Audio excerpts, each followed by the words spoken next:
Hoe het die politieke en die sosiale konteks in Suid-Afrika, en dit nou dinge soos apartheid en demokrasie, die kerk beïnvloed of dalk nie beïnvloed nie? Joh, Cornel, dis 'n moeilike een.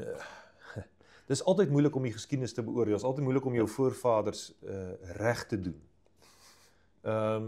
Ek het nou onlangs 'n bietjie 'n studie gedoen in die Kompas, né, die Vrye Gereformeerde Kerk se tydskrif.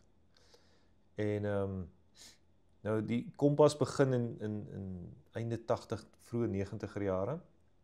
So dis nie heeltemal verteenwoordigend nie, maar wat my opval daarin, ek het hulle almal deurgewerk tot vandag toe.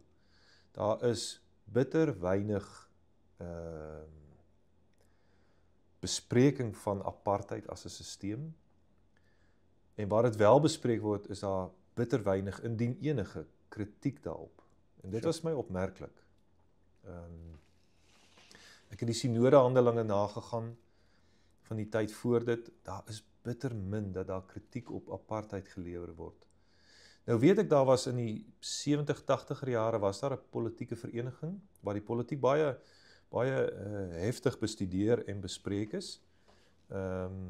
Kyk, ons moenie maak asof ons voorvaders nie betrokke was nie. Hulle was baie betrokke geweest, hulle was baie, wat is 'n goeie woord vir engaged, hulle was baie besig met die dinge.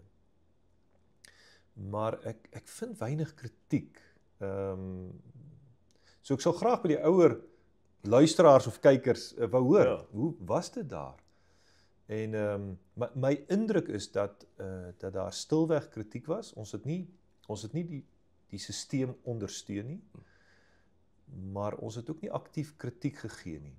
Hy was nooit openlik as VGK of Nee, ons iets. het onsself nooit openlik daarteen uitgespreek nie.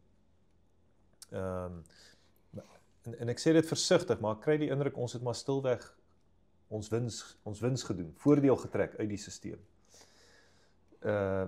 Wat 'n mens wel moet sê is, van die begin af was daar 'n fokus op sendingwerk. Ja. Sendingwerk onder Sotho-sprekendes, die kleurlinge in die Kaap, die bruin mense.